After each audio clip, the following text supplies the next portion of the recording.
Good evening, folks, and welcome to the live stream. What a week! It's only Tuesday. Oh my goodness, Monday was absolutely insane. So I hope you had a nice weekend. Let's get into the live stream tonight. So we're going to talk, of course, about what happened with Trump. We'll talk about the special relationship as well. Is there a special relationship? I want to start off before with a little video from the TUC, the Traditional Unionist Voice. Jim Allister is always a bit of fun.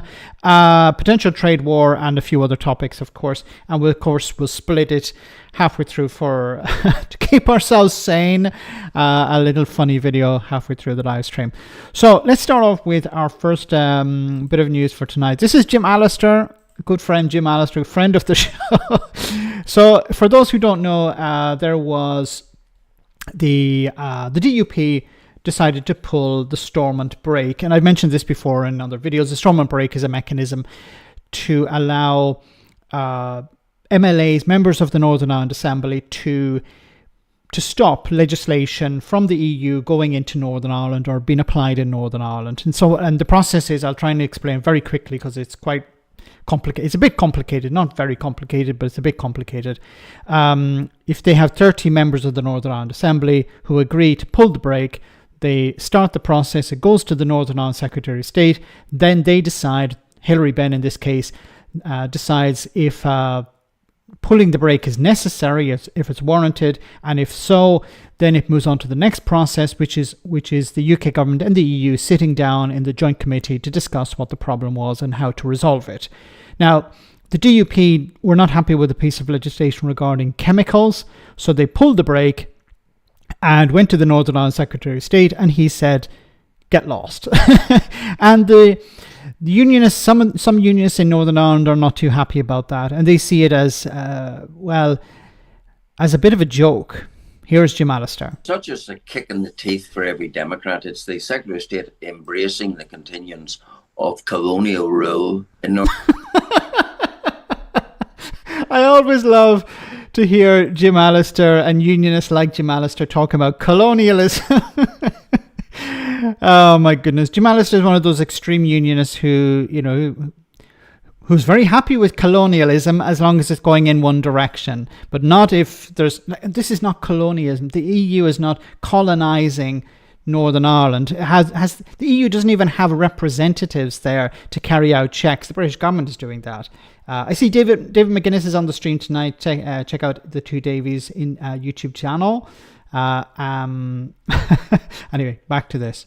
Northern Ireland, coming off the back of last month's gerrymandered vote to continue colonial rule in Northern Ireland from the EU. But the most significant part of this decision is the challenge it poses to the DUP. This time last year, the DUP sought to con their electorate by pretending, both Gavin Robinson and Sir Geoffrey Donaldson, that they had cut the pipe of the flow of EU law into Northern Ireland, and they'd done this through an effective Stormont Brake, as well as the lie that they'd got rid of the Irish sea border. Oh my goodness. So Jim is, of course, not a happy bunny because the DUP were going along with his trick or going along with his show or his narrative of let's not get back into the Northern Ireland executive. Let's stay out and use this absence from the executive to strong arm the British government into getting rid of the Northern Ireland Protocol or the Irish sea border. And of course, both parties in Westminster said, get lost. We're not going to do that. The Conservatives and the Labour Party. Now Labour has a massive majority. They don't have to listen to the DUP or the TUV. They can do what they want. And yeah, I'm not an expert, but I knew I could put money on it. And I even said before, as soon as the DUP started the process of pulling the Stormont Brake, I knew that the Secretary of State would not go along with it because they don't have a real reason. They have nothing going for them. This is just them testing the waters. But what you're going to see probably is people like Jim Allister here complain and hope that he can drive a wedge between the sort of moderate wing within the DUP, or not even moderate, pragmatic, I should say, wing within the DUP, if it exists, and the extremists, because the extremists, will be listening to people like him going, oh, maybe we should pull our support from the executive. And a big problem with this as well is that the more the DUP play these sort of stupid games, the more it undermines the union. Now today, we see that the Stormont Brake, as some of us always said, is a farce and a failure. So the real challenge is, what's the DUP going to do about it? Having been were they conned by the government, or were they conning the electorate? Which is it? But either way, I think they were conning the electorate. You know, when it comes to the Stormont Brake, they knew that they weren't able to succeed, because if they had a legitimate claim, they would have looked into it. And there were MLAs, and I think there was a committee in the executive who said, look, you know, this isn't worth it. It's not going to succeed. So I think it was more the DUP testing the waters, checking, okay, what would be the reaction from the British government? And of course, Hilary Benn released a statement yesterday when everyone was distracted with something else. We're left in a situation where the DUP went back into an executive to become protocol implementers, and in the past year have continued to implement colonial EU law in Northern Ireland on the pretense that any laws they didn't like they could stop. They now know they can't. So now they need to find reverse gear. The basis upon which the return to Stormont has been shown to be flawed and unsustainable, and they need to recover the leverage that they had by reversing the decision to participate in the executive and let the failure of the Stormont break Stormont, because that's what they want to do now. You know, sorry, let me go back to Jim. You would imagine Jim, you know, Jim is a pretty stressed guy. He's 27 years old. You wouldn't believe, no, I'm joking. But he's a stressed guy because he's always upset about something. He's always angry about something, and he's not making any progress. He had the DUP over a barrel some years ago, but the DUP realised, look, there's no point staying out of the executive. It's just damaging us as a party.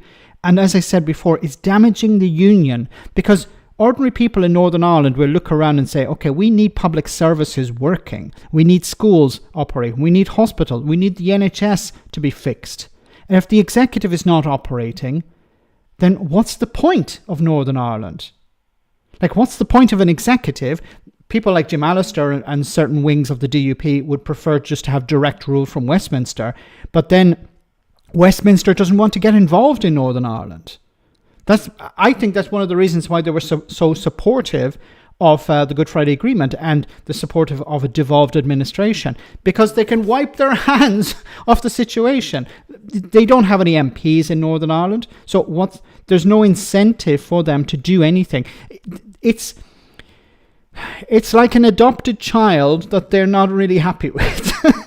Sorry, and this is not to be offensive towards anyone in Northern Ireland. I think a lot of people in Northern Ireland, the north of Ireland, understand the situation.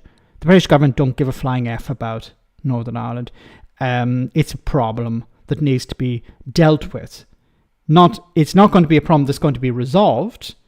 It's going to be resolved by itself when it becomes a part of a united Ireland. That's when it will be resolved. But until then, you just have to tolerate it. And and I think a lot of people think this as well, that it's not so much a love for the union, it's tolerating Northern Ireland. And people like Jim Allister and the DUP don't make the situation easier. So it's until a majority in Northern Ireland decide, look, we've had enough.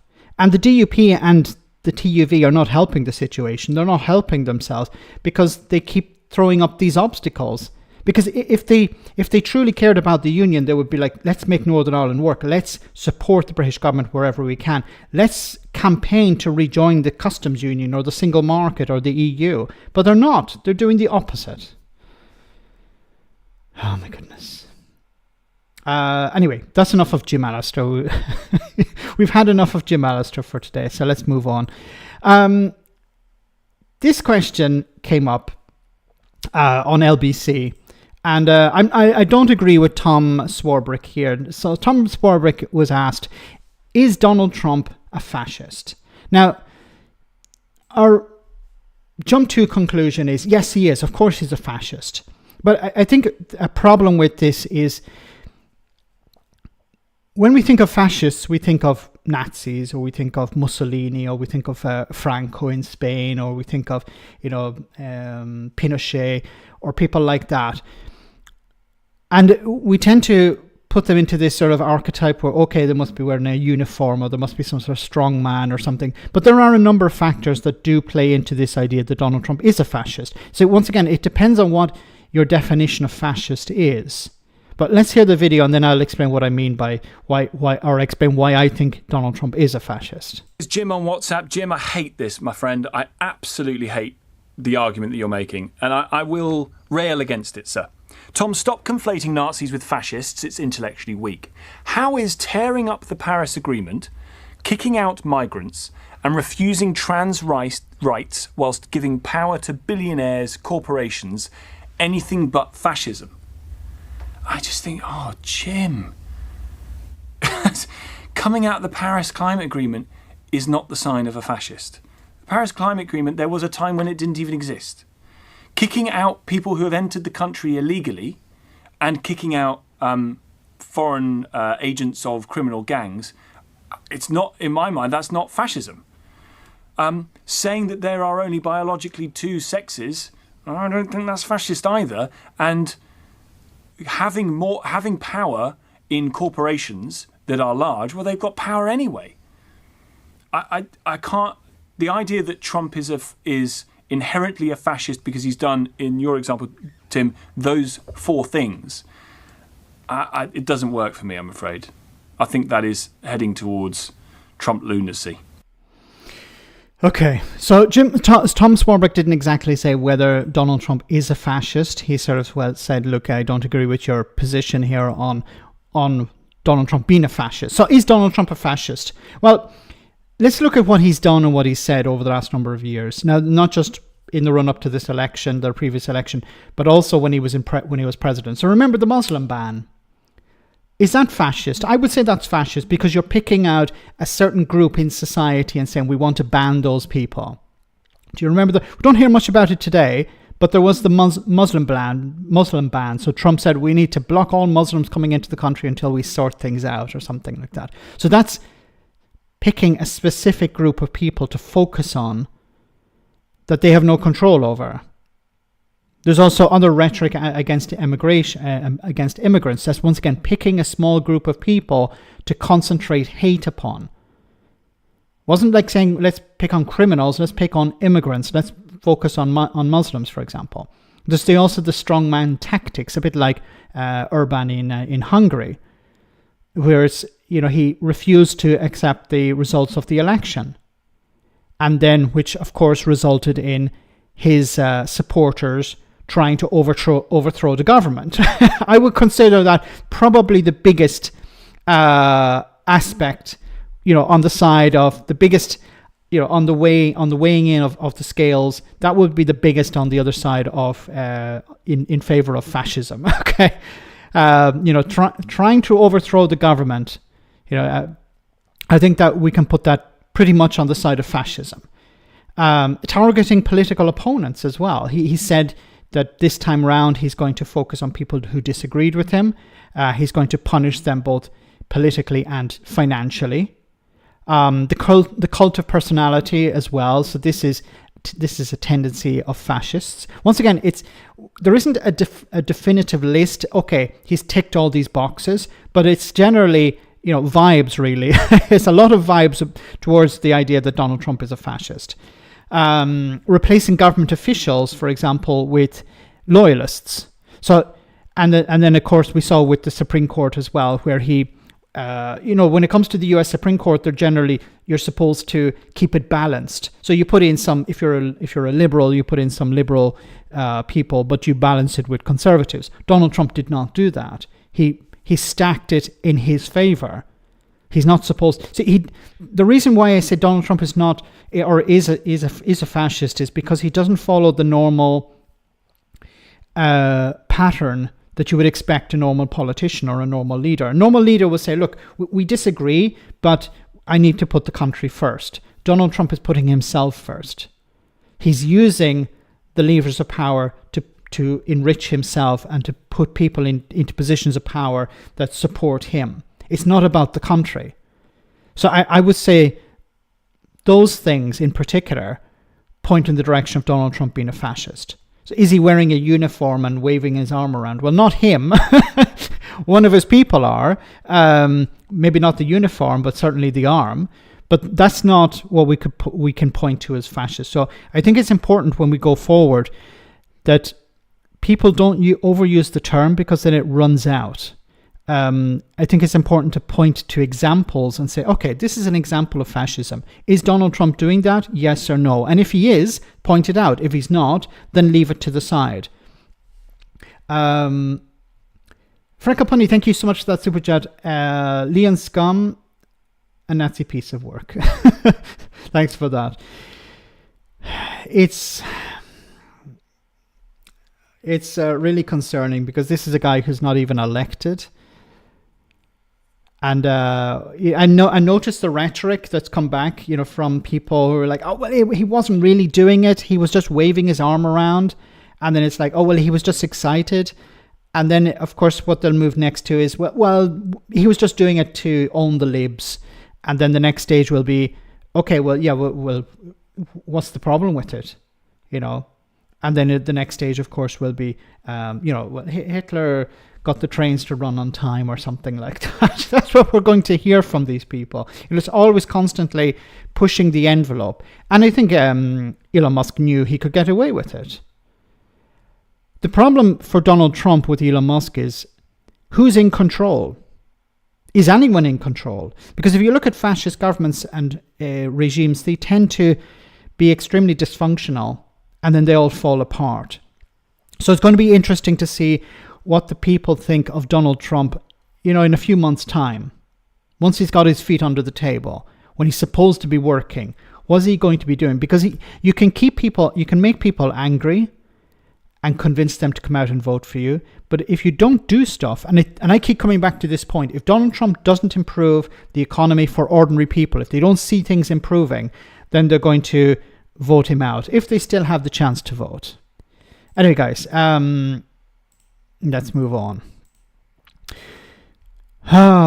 It's not off to a good start. News, you might have seen overnight that Donald Trump signed an executive order to withdraw the US from the WHO. Well, there's just been a response on that from the head of the WHO, saying that they regret the announcement that the US intends to withdraw from the organization. They say that they play a crucial role in protecting the health and security of the world's people, including Americans. They highlight that the US was the founding member of the WHO, of course, in 1948. They go on to say that over the past 7 years, they've implemented the largest set of reforms in its history to transform our accountability, cost effectiveness and impact in countries, and that this work continues. And they say, we hope the United States will reconsider and look forward to engaging in a constructive dialogue to maintain the partnership between the USA and the WHO. Of course, that follows one of many. God. What was the reason behind this? Well, just to pander to the crazies. There was a lot of pandering to the crazies over the last number of days. And yesterday saw the culmination of, okay, let's put the crazies in charge, or let's keep the crazies happy. So who is this for? It's for anti-vaxxers and people who don't believe in science rejectors. Now, the worst thing about this is, well, maybe not the worst thing, but one of the terrible things about this is, who's going to get back in? Is the next president going to undo this? Are people going to be so upset with Donald Trump that the next president would be like, I'm going to rejoin the WHO because we need to? And will they get the support of the public? Because that's the important thing. Is like, just because the US is leaving these organizations, we don't automatically think that they will just rejoin them as soon as Donald Trump's out of office. Brad, thanks so much for that super chat. Trump's cold inauguration excuse is nonsense. His marriage with Melania is proof he can handle cold business. She's pretty cold with him, isn't she? She even had her hat, which is a bit like mine. It blocks fascists. He wasn't able to kiss her. So Melania, isn't that her name? What? sometimes I see words and I can't read them, and I'm like, what the hell? Sounds familiar, Max. Thanks so much, Brad. Yes. She should know.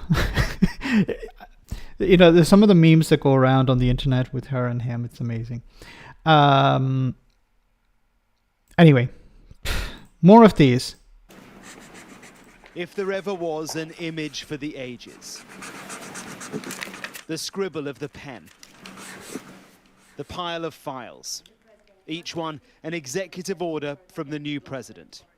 So this is January 6th. These are the hostages. Okay. So he said that the January 6th terrorists, the ones who are in prison for trying to overthrow the government, who tried to kill his former vice president, are now to be released, given a pardon, I believe, or to be released from prison. And, you know, some of these people killed police officers. I would love to know what a trade union that represents police officers, or police officers in general, what do they think of Donald Trump releasing these individuals? Let's let out these terrorists. Because that's what they are. That's what they were doing. They fit all the definitions of terrorists. I'm going to let these people out of prison. It's insane. Approximately 1,500 for a pardon. Each one affecting profound change. Withdrawing from the World Health Organization, sir. Ooh, that's a big one. Each one a major story in their own right. This is an executive order taking a large number of executive actions to secure our southern border. Okay. This was the end of a dizzying day. Look at the faces on his chiefs of staff. Then an impromptu news conference in an Oval Office that is now his again. I'll be meeting with President Putin. And hints of the future on whatever topic you choose. You know, Gaza's interesting. It's a phenomenal location. On the sea. Jesus Christ. Gaza is a phenomenal location along the sea. It's a wonderful place. Wonderful for real estate, yes. You know, we could build wonderful condos there. The ground is pretty much flat at the moment. You know, there used to be homes there. Don't know what happened to them. Sort of disappeared. And now it's ripe for investment. You know, I honestly don't know what people thought they were going to get with Donald Trump. It's all about him. It's all about money. It's all about his people around him. This is what he wants to do. This is the reason why he moved Jerusalem, the capital, from Tel Aviv to Jerusalem. The embassy from Tel Aviv to Jerusalem. Because Jerusalem is the capital, because it benefits the Israeli Prime Minister. And I'm going to get a sweet deal out of it. You know, this is all...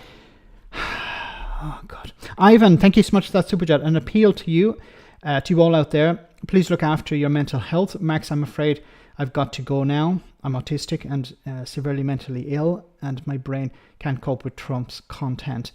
I have to protect my vulnerable brain. I'm so sorry. I'm going to move on to another thing straight away. Thanks so much for that super chat, Ivan, and please stay safe.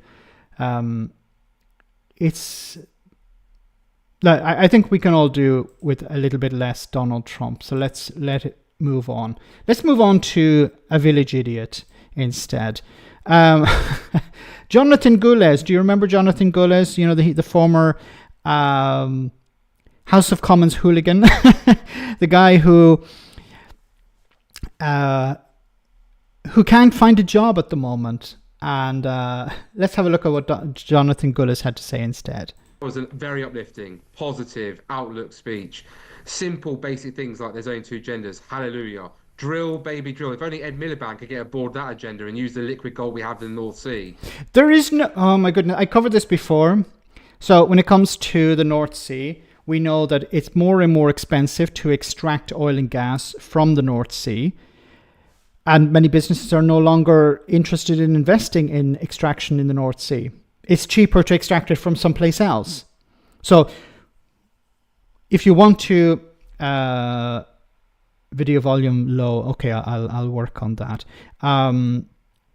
But if you want to make money in the oil sector, you need to find oil where it's cheap to extract, and the North Sea has sort of run out. And the more you try and extract from it, the more expensive it's going to become, because the oil and gas is more difficult to get to.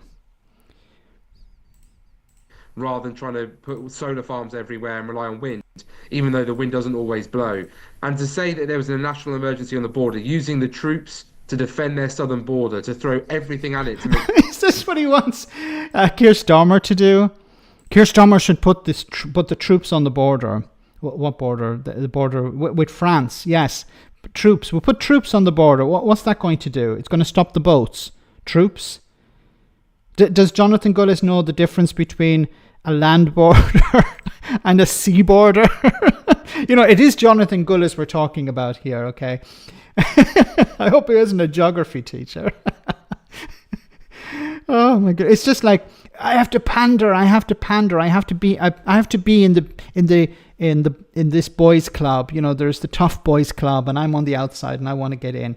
Brad, thanks so much for that super chat. If Gullis met Trump and Musk, you'd be mistaken for... sorry. If Gullis met Trump and Musk, you'd be mistaken for being at Monkey World. Hey, stop insulting monkeys. Monkeys are decent people. So back to indecent people. Make sure that people in this country are safe, particularly after we've seen the court case today with the Southport trial that's going on. I appreciate we can't comment further, but I think it's so important to understand that this is exactly the optimism, the boosterism, the hope that people in this country, as your listeners have been saying in the text messages coming in, want to hear from politics. And if Keir Starmer's got anything about him, he would roll out the red carpet to Donald J. Trump with a state visit, allow him to address Parliament, allow him to have a state banquet, and Okay, we've heard enough of Jonathan Gullis. That's really going to help Gullis get a new job. Not. He's wondering. Thanks, Ivan. He's always asking, like, nobody will employ me. I'm really toxic. I'm always running my mouth. I'm always insulting everyone, including the Prime Minister, and nobody will give me a job. What's wrong with me? I have so much experience. I have so much to bring to your company or your organization. Okay. Oh my goodness. The one thing that Gullis said that could be considered is a bit of enthusiasm. Yes, Keir Starmer doesn't have much enthusiasm. Keir Starmer needs to be a bit more positive. He's always, we can't do X, Y, and Z. We can't do this. We can't do that. And whatever positive there is mentioned, it's sort of drowned out by other things. So once again, and I keep saying this, and if Keir Starmer, if you're listening, I don't think you are, but if you're listening, you need to improve people's lives. You need to give them hope. If people don't have hope, they're not going to vote for you at the next election. If they don't see their lives improving, they're not going to vote for you at the next election. So that's what you need to do. He would work as a YouTuber. Stop that now. Oh, Claire Sweet, great to see you on the stream tonight. I'll just give a quick shout out to people as I see them on the chat. Guys, we're about halfway through the stream, so let's take a short comedy moment and we'll be back with more serious stuff in just a jiffy. Hope you enjoy this.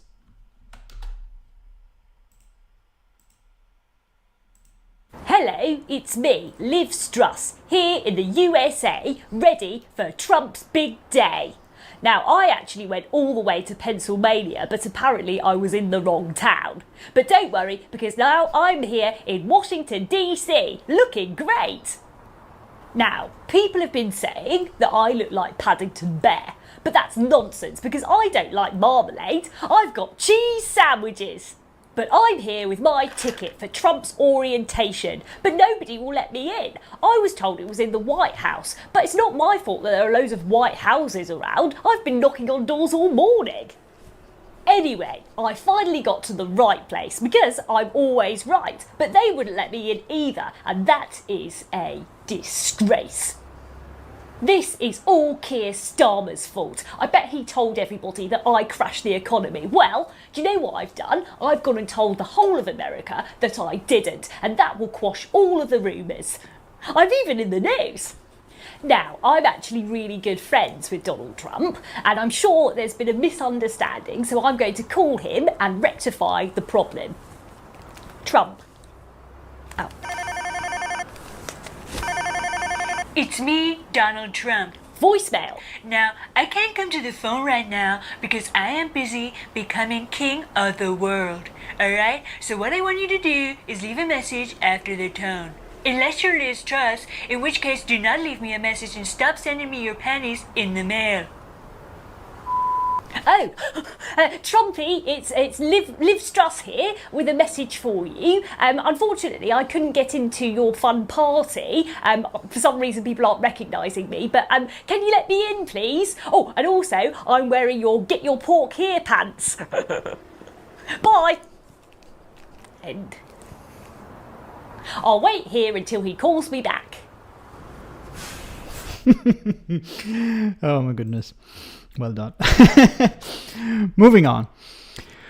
Terrorism has changed. Southport attack a sign the country faces a new threat, says the Prime Minister. So, speaking the day after Axel Ruda-Kobuana, 18, admitted murdering 3 young girls at a Taylor Swift-themed dance class, the Prime Minister has said terrorism has changed at a news conference in Downing Street. In the past, the predominant threat was highly organised groups with clear political content, groups like Al-Qaeda. That threat, of course, remains. But now, alongside that, we also see acts of extreme violence perpetrated by loners, misfits, young men in their bedroom, assessing all manners of material online, desperate for notoriety, sometimes inspired by traditional terrorist groups, but fixated on extreme violence, seeming for their own sake. So this, of course, comes after the sentencing, or I think he's due to be sentenced, of this individual, and it seems to be the case that the Prime Minister realizes I need a new definition of terrorism.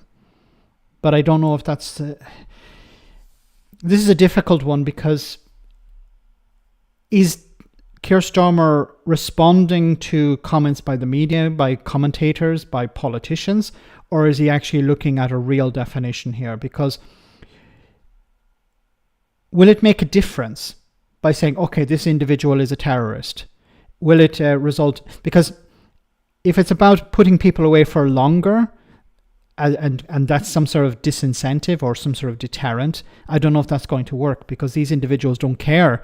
In some cases, they're expecting to be shot by the police, or they're expecting to die in the attack.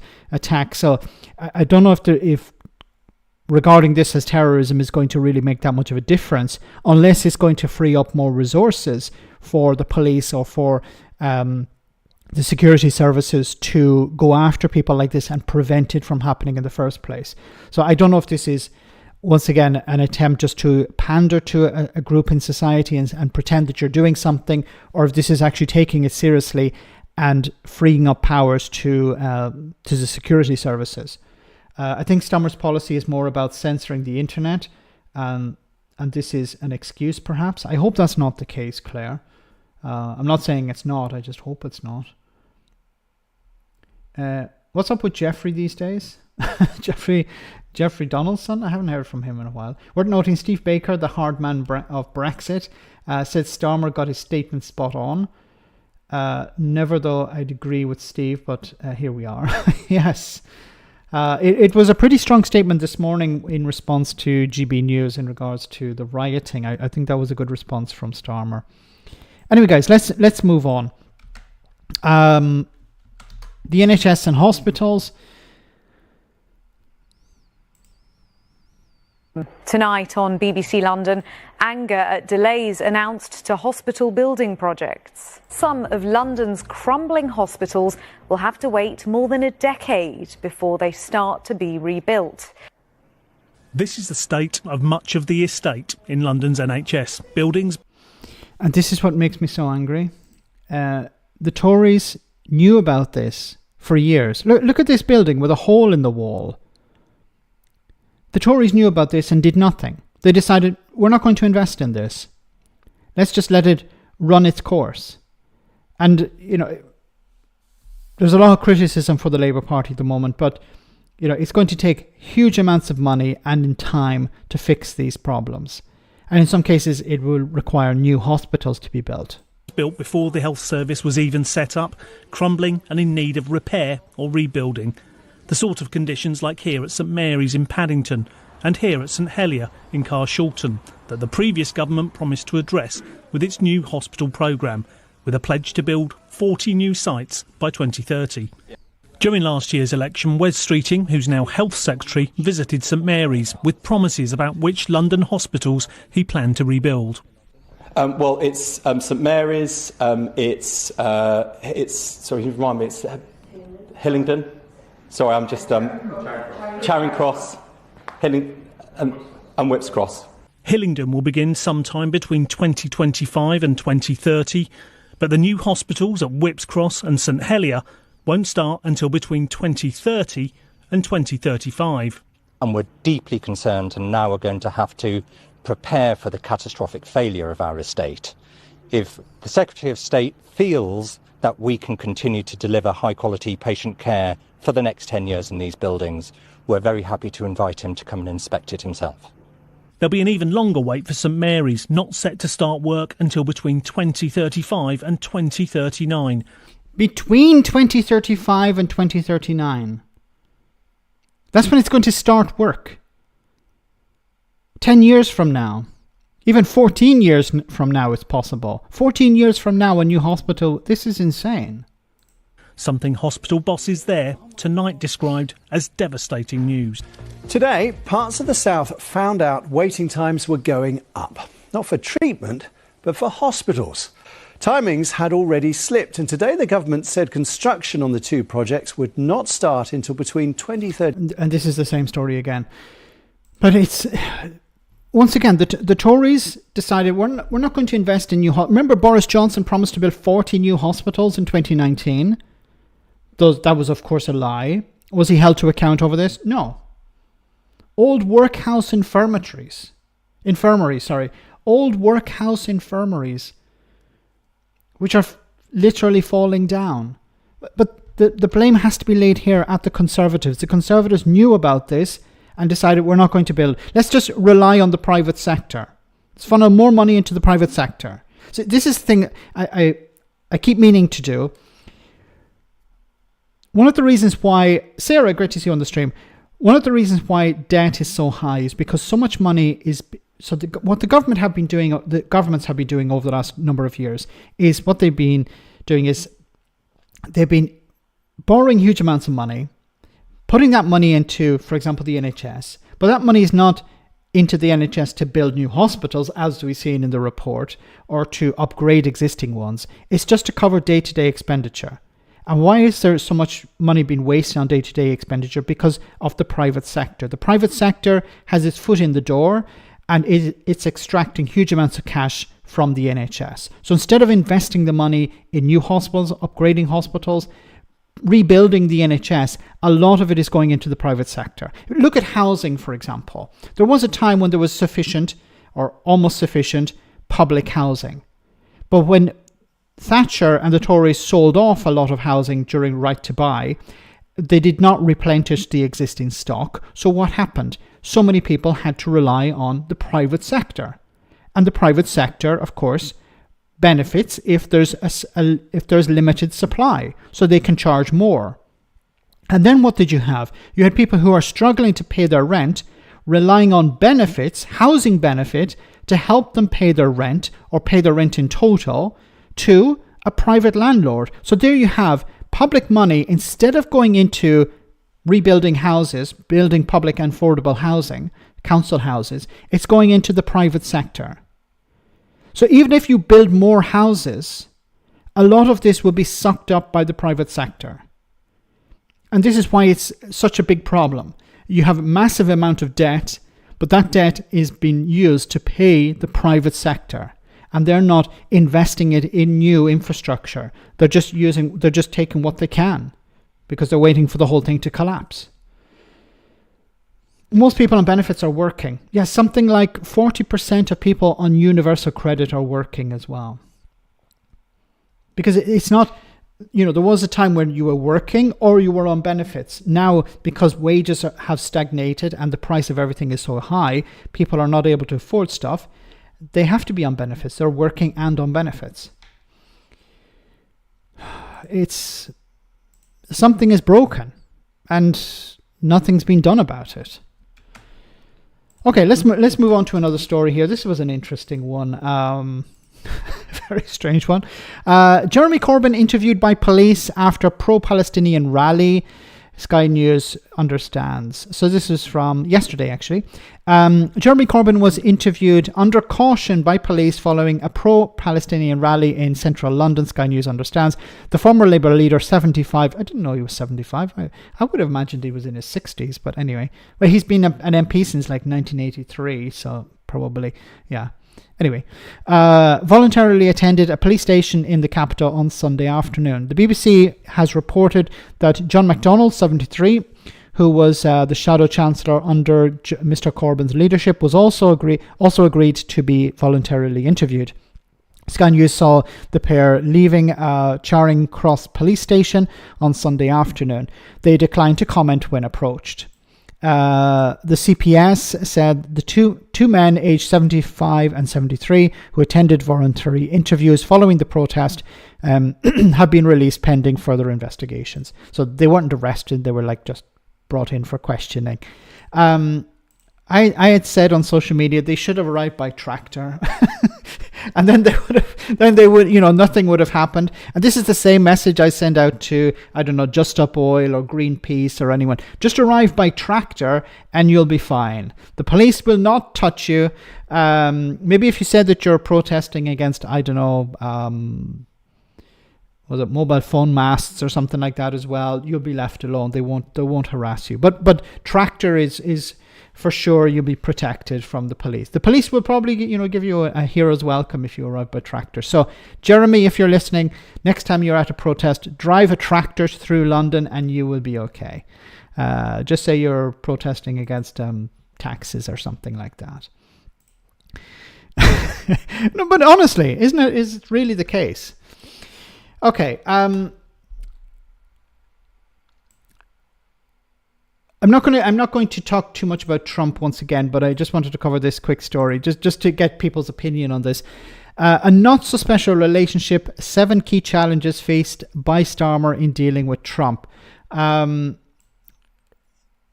me see if do they list them off? Okay, well, no, not really. So is there really a special relationship? Does the special relationship still exist? One tier police. Does the special relationship exist? Well, not really. It's an idea that maybe more on the British side than on the American side, and it's more of an idea that Britain and America are on an equal footing when we know the reality of that is somewhat different. It's basically the US say jump and the UK says how high. And we've seen it before with, for example, the war in Iraq, and we've seen it on a number of occasions before as well. So there is this idea that because of World War II, because of Churchill and the US working together, as strong allies, that followed through, and that still remains. But I don't see it really the case. And I think most people understand that the special relationship, if it did exist, it sort of ended many years ago. And the relationship that does exist is not a special one, but it's a sort of, okay, what can you do for us? The UK used to be a bridge to Europe, but then with Brexit, that sort of ended any idea of a special relationship, because the UK has a military force that's useful if the US wants to go to war with somebody or to have some sort of influence in Europe. But apart from security, the UK is no longer the force it used to be. Even now, the EU would welcome us back with open arms if we wished, much better than licking Donald Trump's shoes. Yes. And I've said before, Donald Trump will not be there forever. So you want to have a decent relationship with Donald Trump, but you don't want it to be a sycophantic relationship. It makes more sense for the UK to rebuild ties with the EU, to have a good relationship with the European Union, because that's its biggest market. People will say, "Oh, but the US is its biggest single market." Yes, to a certain extent, it is the biggest single market, but its literal biggest market is the EU. For example, the trade with Ireland is about a third of what the UK does with the US, and that's just Ireland. So it makes more sense to have a better relation. And the UK's relationship with the EU is long and medium term. So it doesn't make sense to focus too much on Trump. I think it's important to deal with Trump, to understand, okay, what does he want in a relationship or in a negotiation, and try and do what you can about that, but not to become what sycophants like Farage and maybe Boris Johnson want you to do. You have to be strict with him. You say, okay, these are our red lines. This is what we will do, but don't go beyond that, because he'll just see it as weakness and extract more concessions. 220 billion pound trade deficit in favour of the EU, of Europe. Yeah, something like that. Anyway, guys, let's move on to our next story. This one I had to cover because this was quite funny. Let's hope it doesn't. Let's hope it works, because there was a lot of pop-ups and stuff that wouldn't let me show it before. TUV. Stop. Okay. TUV voices hope Trump will shun UK trade deal with colonial EU control over Northern Ireland. Until colonial EU control over Northern Ireland ends. This is completely dysfunctional, weird, strange thinking. So remember the guy at the beginning of the live stream? This guy, well, his party, the TUV, Traditional Unionist Voice, put out a statement. The statement came shortly after Mr. Trump's inauguration, where he formally took over from Joe Biden as US president for the next 4 years. Okay. TUV MP Jim Allister and MLA Timothy Gaston have tabled motions in Westminster and Stormont which read as follows. That this House congratulates Donald Trump in his inauguration of the 47th President of the United States, looks forward to the leader of the free world defending national sovereignty and borders, and insisting that the EU's colonial control of the trade and economic laws of Northern Ireland is ended before any trade deal is negotiated with the UK. These people are funny, aren't they? So they honestly think that the UK and the US will say, well, we're not actually going to have a trade deal because we need to listen to what Jim Allister has to say first. And what we're going to do is we're going to throw the Good Friday Agreement in the bin because Jim Allister is not happy about it. Jim Allister, for anyone who doesn't know, is an extremist unionist who voted and campaigned for Brexit, hoping that Brexit would put a hard border on the island of Ireland. The Irish government said, we're not going to do that. The British government said, we're not going to do that. The EU said, we're not going to do that. And the Americans said, you better not do that. Both Republicans and Democrats at the time said, no, we don't support the idea of a hard border on the island of Ireland because we support the Good Friday Agreement, which is about removing infrastructure, stopping infrastructure from being built on the island of Ireland, on the border between North and South.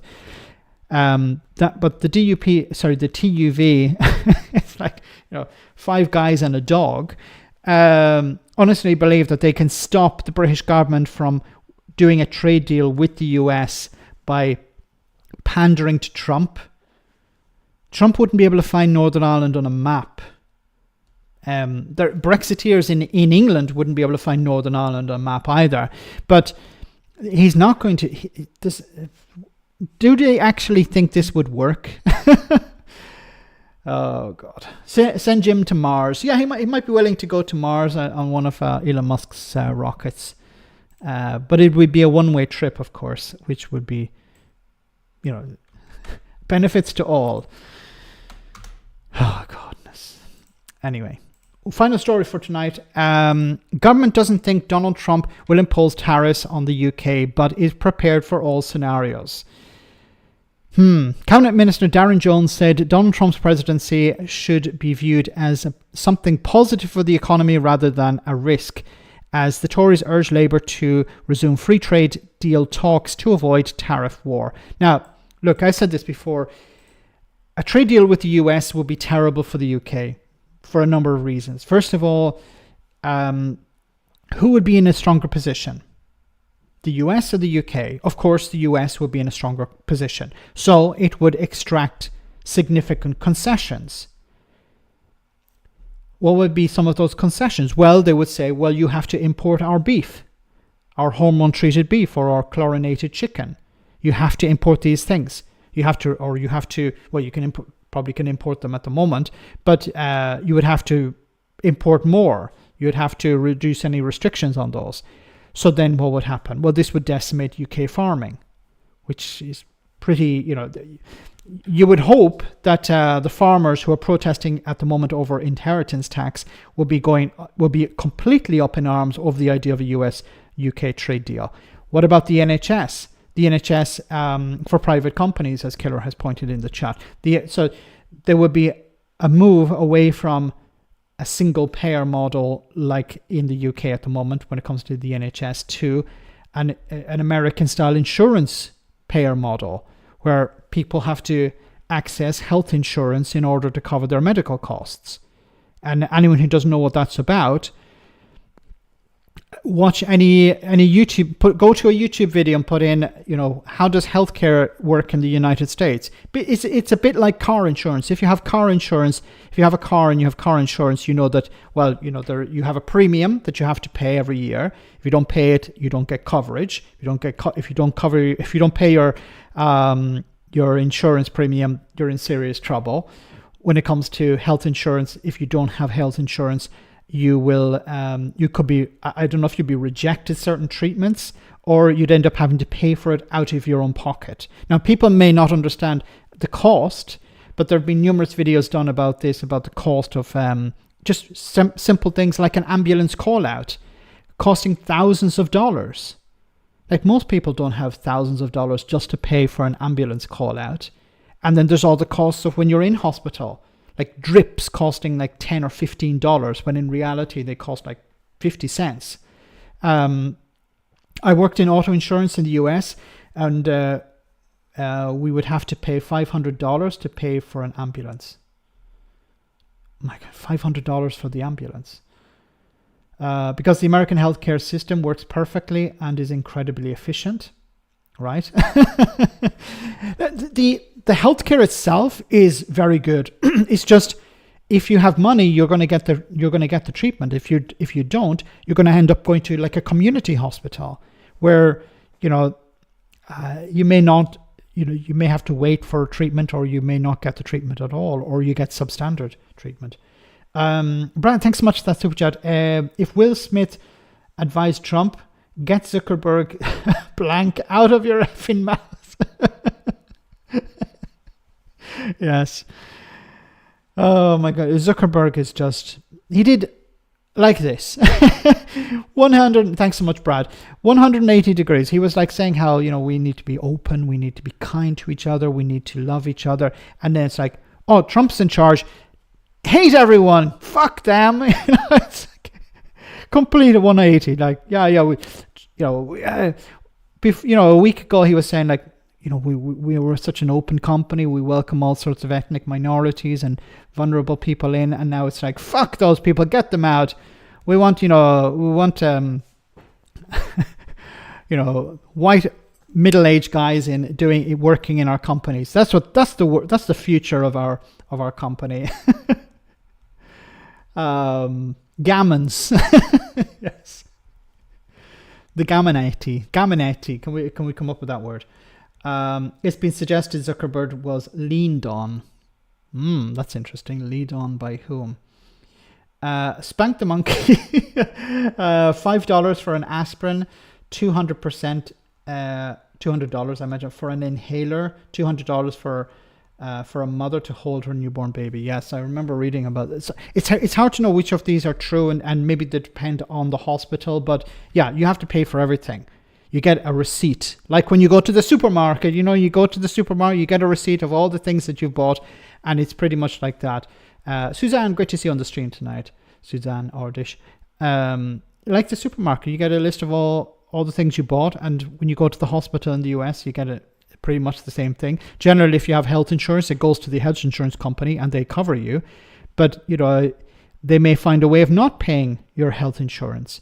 And there was an issue with AI recently where health insurance companies were rejecting something like 100% of claims or something like that, because they found a way of avoiding. It was a mistake. Sorry, it was an error that they decided. But people, imagine what that does to people's mental health. You get sick, you go to hospital, you expect that the insurance company will cover the cost, and then you receive a bill saying, no, you didn't fill out this form correctly, or you didn't tell us about a pre-existing condition that you have. And then Trump has come out with another executive order where he's saying that he's going to undo Joe Biden's, which was about reducing the cost of medicines. My insurance company forced me to have a treatment at home. They didn't want to pay for several hours in a medical center. My goodness, sorry to hear that, Gingers. You have to get treated at home. In Europe, we can't even imagine that. We can't even imagine what people are going through. And you have people like Farage and the IEA, these right-wing think tanks, who are constantly saying the NHS is broken, it needs to be replaced, we need to get rid of it, it's too much money, too expensive. Look at the hospitals, they're falling down, we need to have private healthcare instead. That's exactly what they want. They want a situation where people are told by their health insurance company, no, you have to get treatment at home because it's too expensive to send you to a hospital. Too expensive for whom? Too expensive for them because it eats into their bottom line. If we send people to hospital, can you imagine? The insurance companies are thinking, if we send people to hospital, then how are we supposed to have all this money to give to our shareholders? No. You have to get treated at home so we can save money and then we can enrich our shareholders. That's what they want. And there are a few people like Bernie Sanders, Kyle Kalinske. These are people who are calling this out because it's so insane. And I think a lot of Americans, when they come to Europe, to the UK, and they look around and say, hey, we can have something different. We pay at the beginning, we pay with our taxes, but we know that, it's always there. It's going to be there if we get sick. We don't have to worry about whether and there are situations, I've heard so many stories about people who missed a payment. For example, you had a problem in your job, you got sick and you had to take time off, or there was a problem with the payment in your job, the company had a problem, and then people missed a payment with their health insurance and they got removed for a period. Hopefully they didn't get sick in that period as well. Have a baby, $19,000. Anyway, guys, let's end on a positive note. So we'll finish with this funny video for tonight about America, of course. So I want to say thank you so much to everyone who came on tonight. Thank you so much to the moderators for doing a wonderful job. Thanks to everyone who sent a super chat. Greatly appreciated. We had a lot of people on tonight. It was above 300, I think, for the first time in a long time. So great to see any new people on. Remember to check out the show on Friday, same bat time, same bat channel. And before we go, we have our funny video for the road. Let me bring this. One moment. I was going so well, wasn't I? I was doing so well. And then I messed up. Enjoy this.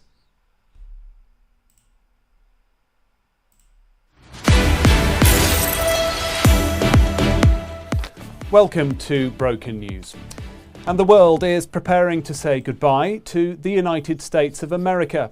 After a good run of almost 250 years, the democratic nation state will close down today. Our reporter has more. Well, it feels like this moment has been coming for quite some time, and now, finally, here it is.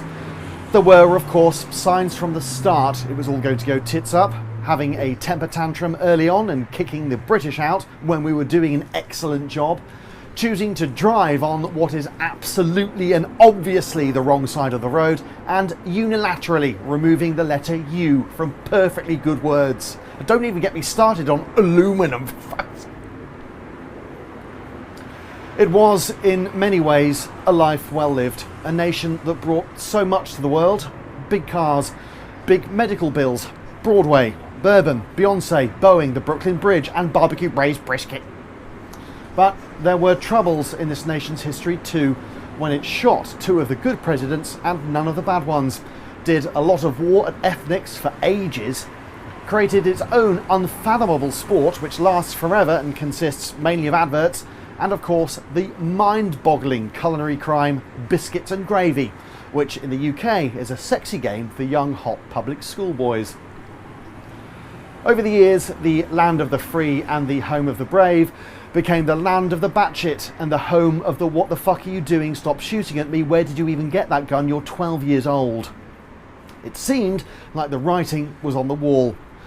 There have been attempts to save Uncle Sam, most recently a half-assed reboot in 2020 led by a man so old his social security number is 4, and then, after his batteries ran out last year, giving his replacement just 4 days to win an election.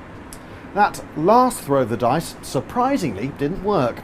So we say goodbye to the USA. A sad day for many, although some say they could care less, which doesn't make any sense. It couldn't care less. Just think about it for a second. Back to you.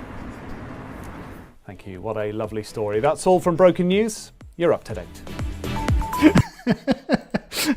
No offense. No offense. So guys, have a great week. I'll see you on Friday. Same bad time, same bad chance. Stay safe, take care, and good night.